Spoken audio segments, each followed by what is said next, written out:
Cuando empezábamos el programa hacíamos mención de invitados y dijimos, felicita a Cabretón, así que buenas tardes, ¿cómo te va? Y gracias por venir, ¿no? No, buenas tardes Marcelo, gracias a vos por la invitación. Como siempre, y la verdad muy lindo el espacio este nuevo que tenés, la verdad, felicitaciones. Bueno, gracias.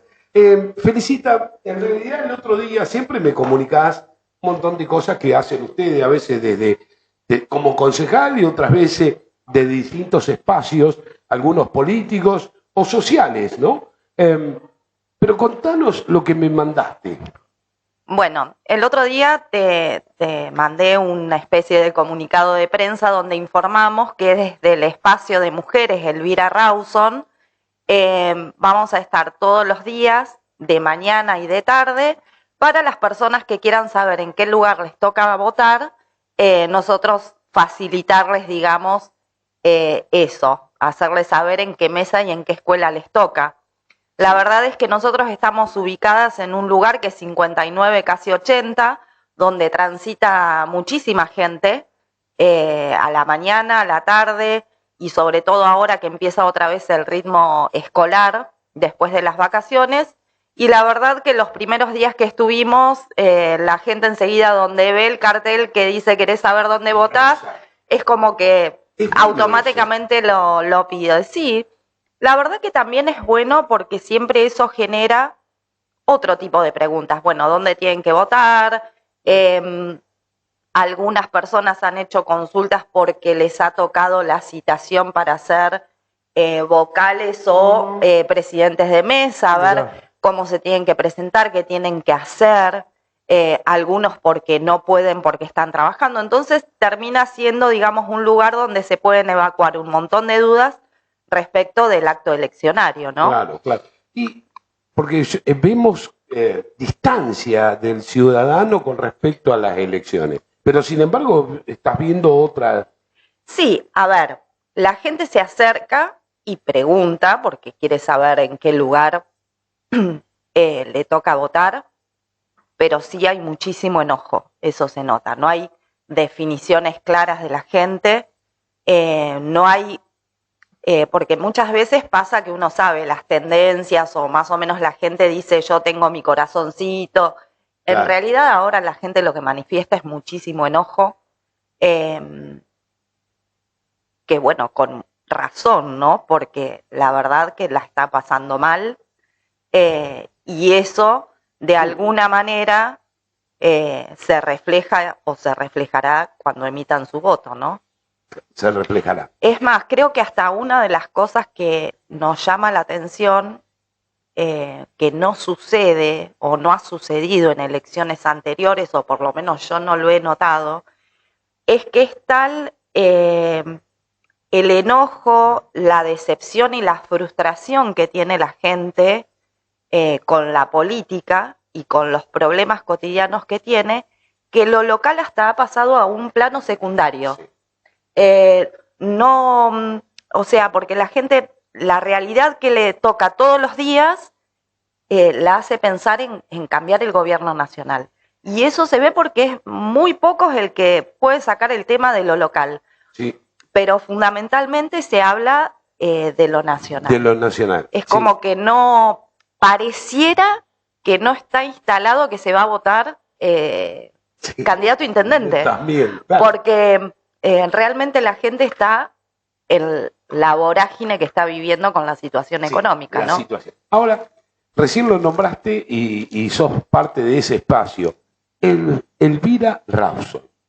¿Qué es ese espacio? Porque lo que publicaste y lo vi, por eso digo, me sorprendió porque digo, che, la historia entonces no me la hicieron ver.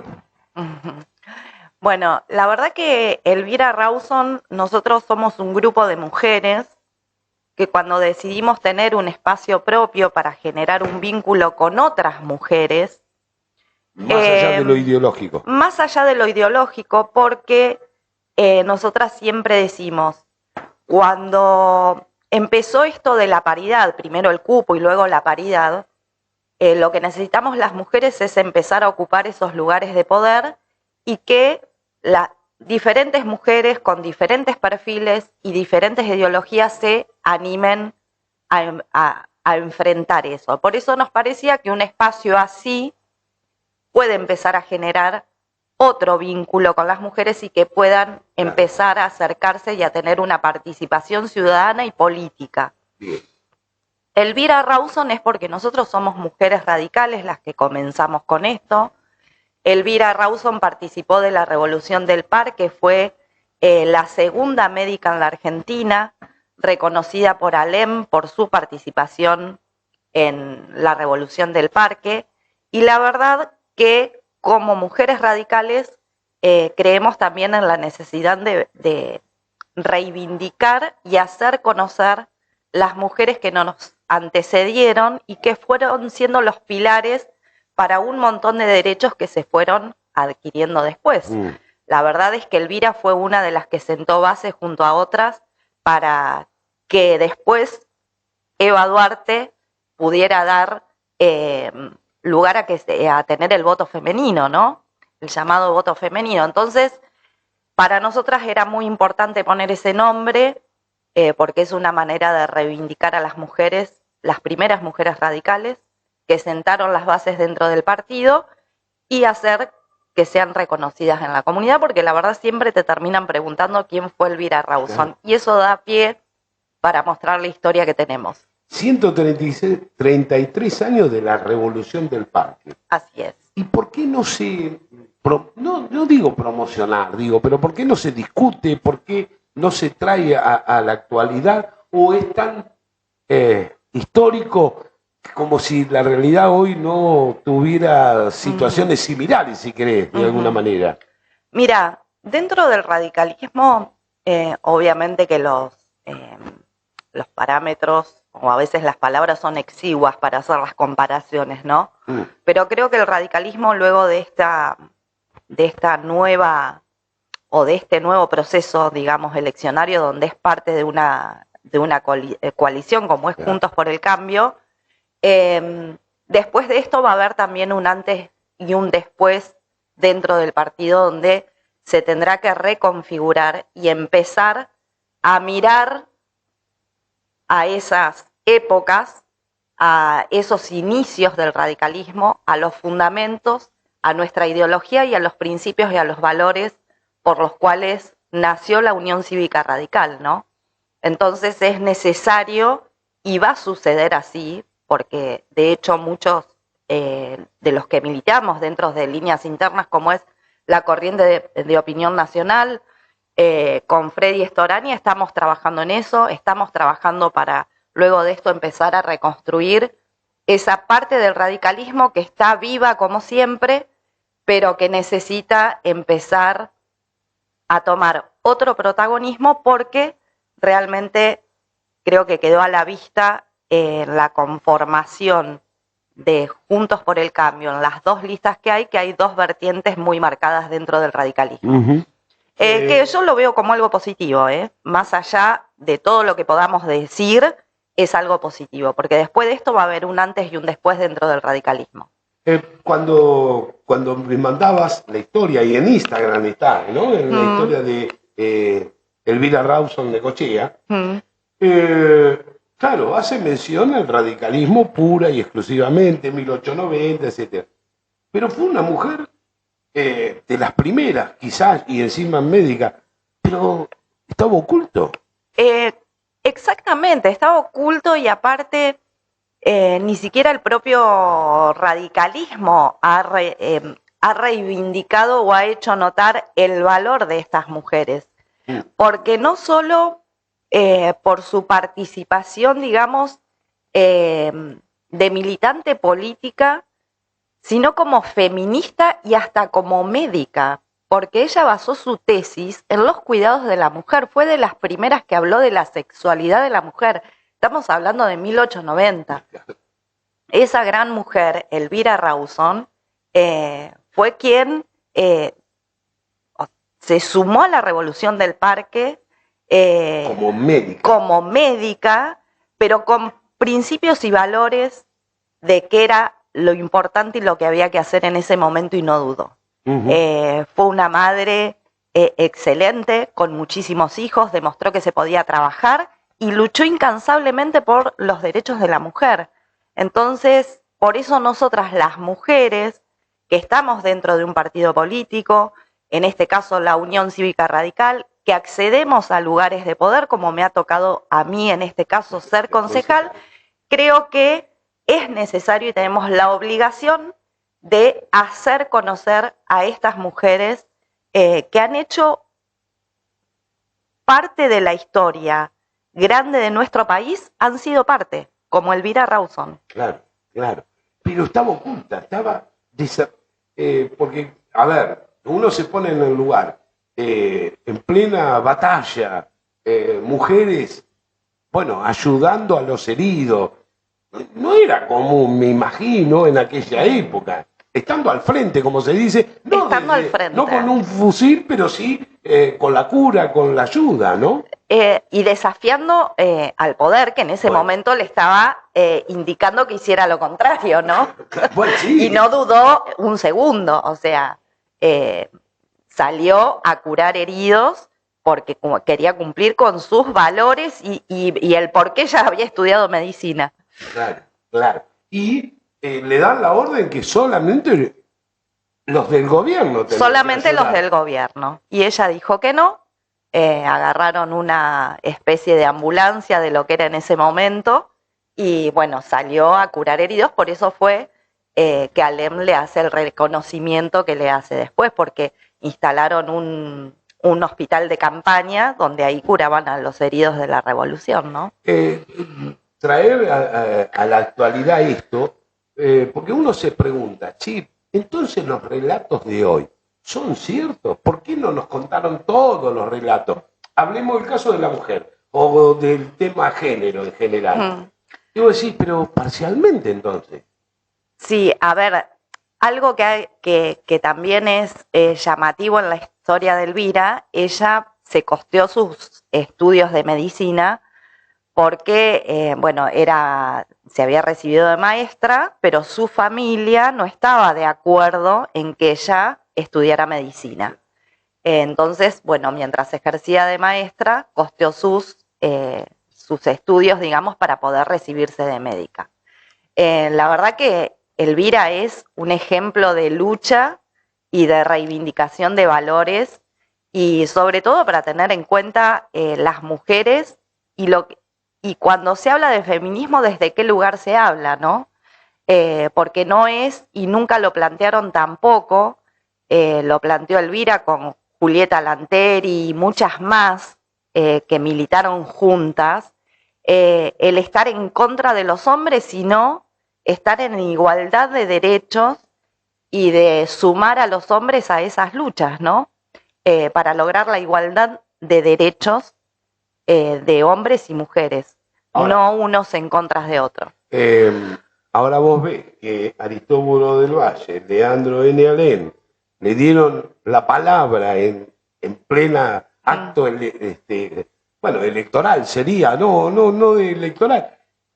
Decir, sí, pero la pucha, 130 años eran más avanzados que hoy, que todavía la mujer sigue teniendo serios inconvenientes a veces. Exactamente, la verdad que sí, en un mitin le dieron la palabra y tuvo que dar su primer discurso, que ella, bueno, en uno de las biografías que hizo la mendocina, que no me acuerdo ahora el apellido, que transcribe en su discurso, también relata ahí de todas las dudas y todo lo que le surgía a Elvira de tener que pararse ahí y dar un discurso, ¿no?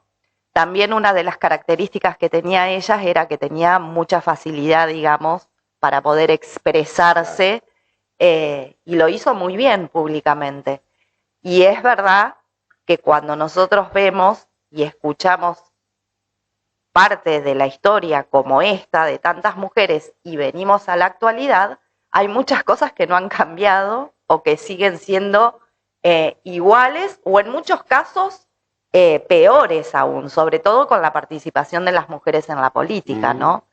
Pero bueno, esa es una lucha que todavía creo que nos falta mucho por avanzar, porque la verdad es que no todas las mujeres que llegan son las mujeres que nos representan. Y cuando digo esto es porque muchas mujeres llegan porque son elegidas por los hombres para que accedan a esos cargos. No son elegidas por nosotras. Porque la verdad que tener voz propia dentro de un partido político tiene, digamos, sus sinsabores. Entonces, todavía nos falta mucho, pero bueno, nosotras seguimos militando con mucha pasión eso. Vos en un momento nombraste a Evita. Y cuando uno ve al partido político, el partido justicialista, el peronismo, si cree, toman a Evita como una bandera, como un accionar. El radicalismo se quedó en eso, porque Elvira, como debe haber tantas otras que han marcado, y sin embargo no sé qué falta. Sí, quizás la que más del radicalismo se ha reivindicado es Florentina. Florentina no, Sánchez, claro, no, Gómez Miranda. Nunca se le han dado el volumen quizás, pero bueno, son contextos históricos diferentes, son ideologías y procesos históricos también diferentes en el que apareció Eva Duarte. La verdad es que sí, el radicalismo le falta poner en valor las mujeres, que son muchas las que antecedieron, digamos, y fueron sentando bases dentro del radicalismo. Pero bueno, es una parte que nosotros la venimos trabajando. De hecho, con nuestro espacio de mujeres, Elvira Rawson, hemos logrado que nos escuchen en el Comité Nacional, hemos logrado estar presentes en un montón de reuniones donde permanentemente nosotros hacemos hincapié en esto. ¿Y cómo es la actualidad hoy? Desde el partido, desde la política en general, desde tu función en el Consejo Deliberante. Bueno, la realidad del radicalismo creo que llegó en un punto donde va a haber un antes y un después dentro del radicalismo pasadas las elecciones que tenemos en agosto y en octubre.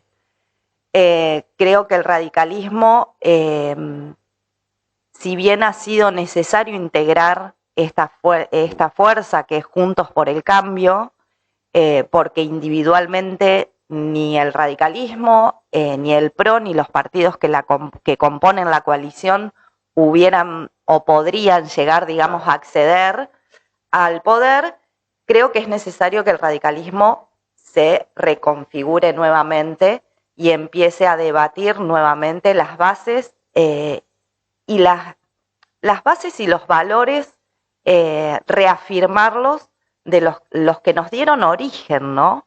Porque cuando vemos y yo particularmente cuando veo radicales que acompañan la fórmula de Bullrich, realmente me quedo azorada porque somos la antítesis. Entonces, quizá haya una parte del radicalismo que ya no tenga nada que ver con las bases que nos dieron origen como partido político, ¿no? Entonces, se tendrá que reconfigurar de nuevo el partido y tendremos que empezar a discutir nuevamente, no discutir, sino reafirmar nuestros orígenes, nuestra base, nuestra raíz y nuestra ideología. Porque la verdad, nada tenemos que ver con los planteos, por ejemplo, que hace Patricia Bullrich. Claro. Evidentemente le pasa también al peronismo y al resto de los partidos políticos, ¿no? O sea, es una cuestión de crisis entonces de representatividad de los partidos. ¿Cómo lo ves?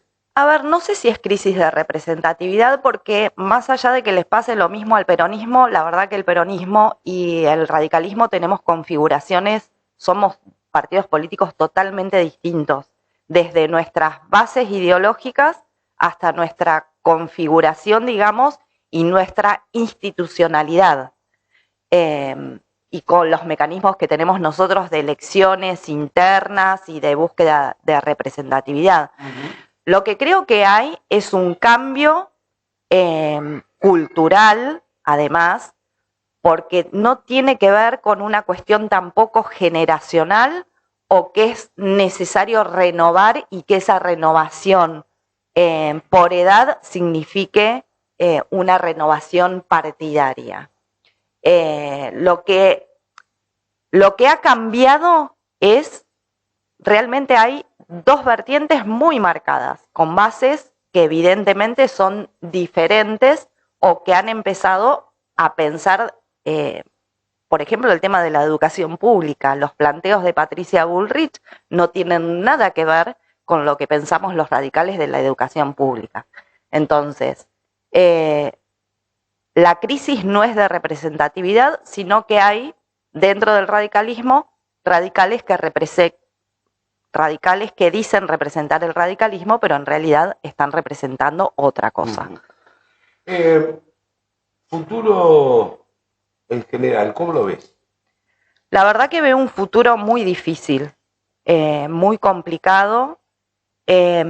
Sobre todo lo veo complicado porque hay mucha decepción, mucha frustración de la gente con la política y muy poca esperanza de que realmente se puedan revertir las cosas. Entonces eso me preocupa porque a la gente no estar segura de que va a haber un cambio o no lo ve posible, también se crispa mucho más fácil y tolera mucho menos. Con lo cual creo que tenemos un futuro inmediato muy complicado, donde creo que es importantísimo tratar sobre todo de no generar caldos de cultivos ni discusiones innecesarias, donde creo que es absolutamente necesario que a quien le toque gobernar tienen que llamar a una unidad nacional y sentarse con todas las fuerzas políticas y de una vez por todas ver cómo se saca este país adelante, porque la verdad, la pobreza que hay es, realmente es muy triste que cada vez la gente es más pobre trabajando formalmente. Entonces, es muy difícil revertir las cosas de un día para el otro o en un año, pero sí tiene que haber un fuerte compromiso y que la gente lo empiece a percibir, porque si no creo que tenemos un futuro muy complicado. Vos dijiste las bases en la que todos los partidos políticos se sienten bueno, ¿cómo salimos? ¿Pasaría lo mismo en el orden local? A ver, debería pasar en el orden local. La verdad que hay temas todavía que están irresueltos por esta gestión, que son los grandes temas que tiene la ciudad, o los más complejos también de resolver, como son el casino, la zonificación portuaria, el basural. Pero es necesario que se busquen soluciones conjuntas con la mirada de los diferentes espacios, porque si no, se terminan deslegitimando las decisiones que se toman por pocos. Entonces es necesario tener la mirada, la opinión y el aporte de los diferentes espacios políticos que integran, en este caso, el Consejo Deliberante, ¿no? Que tienen una representación. Pero bueno, en términos generales, obviamente que es mucho más compleja la situación que vivimos a nivel nacional y provincial que en el orden local, ¿no? Claro, pero hay un tema que vos te has ocupado y has intentado en varias oportunidades modificarlo, el tema de la vivienda, de las tierras, de las casas. No se sabe cuántas casas faltan, cuántas viviendas faltan, no si se hay sabe. terrenos, no hay terrenos. Entonces uno dice, che, ¿para qué está la política entonces? Es que es cierto que la gente se plantee eso y lo digo a mucho de mi pesar porque cuentan, realmente, a ver,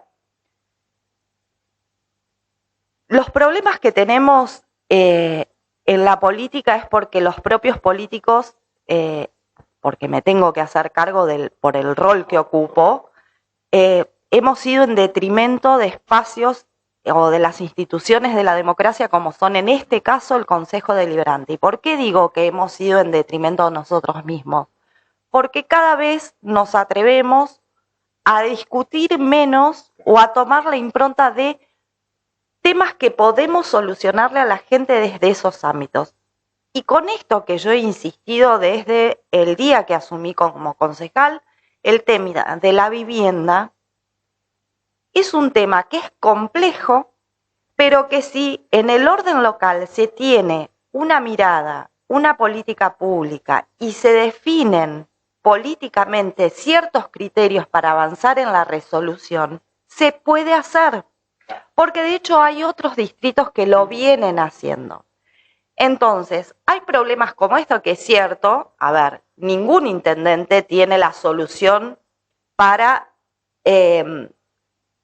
paliar el déficit habitacional de cada distrito, pero sí tiene herramientas desde el Ejecutivo y con el Consejo Deliberante para empezar a tomar esas soluciones. A ver, nosotros, y esto lo he dicho en cada una de las reuniones de Comisión de Hábitat que tenemos, no sabemos si son 1.000 familias, 5.000, 4.000 o 10.000 las que necesitan una vivienda. No sabemos cuántas son las que tienen los medios para comprar la tierra y construir su casa. No sabemos cuántas son las que necesitan que ese terreno se les otorgue. Nosotros presentamos ahora, hace un mes y pico, el proyecto de lote propio que se viene haciendo en Lobería. Son tierras fiscales que el municipio las lotea, las tasa el Banco Provincia y las saca a la venta de acuerdo a los requisitos que se establecen, porque esas son tierras para vender, aquellos, por ejemplo, trabajadores que tienen un recibo de sueldo, pero que no pueden acceder al crédito formal, porque sabemos que mediante el crédito formal es imposible. Pero esa tierra que está ociosa, que el Ejecutivo puede poner a la venta, la tasa con el Banco Provincia, se vende en cuotas, se puede hacer un círculo virtuoso, porque ese dinero que ingresa a través de la venta de esos terrenos se generan fondos para llevar servicios a esos lugares que deberían tenerlo ya, pero a otros lugares para hacer tierra que se pueda seguir vendiendo. O sea, la verdad es que también a veces es más fácil para los intendentes sacarse algunos problemas de encima y esperar que vengan las soluciones desde la provincia o desde la nación. Pero la verdad que desde lo local, respecto de la vivienda, se pueden hacer un montón de cosas. Porque de hecho se hacen en otros municipios. A ver, esto se está haciendo en San Cayetano, se está haciendo en Lobería y hay un montón más. Los pongo a estos dos porque los tenemos acá de vecinos. A ver. Y que lo hicieron. ¿Qué lo hicieron? Claro. A ver, ¿qué lo hicieron? Exacto. Se nos fue el tiempo y habría muchos temas. ¿Querés agregar algo más? No, agregaría muchas cosas, pero bueno, por lo pronto decirle a la gente que estamos en el espacio de mujeres Elvira Rawson, todos los días de 10 a 12 o de 15 a 18 más o menos, por la consulta del padrón y como siempre el local 59, casi 80, y por supuesto con todo lo que tiene que ver violencia de género también. También. Felicitas, Carletón, gracias. No, gracias a vos, Marcelo. Bueno, y nosotros decimos, como siempre, en unos minutos ya tenemos otra entrevista, así que de regreso en casa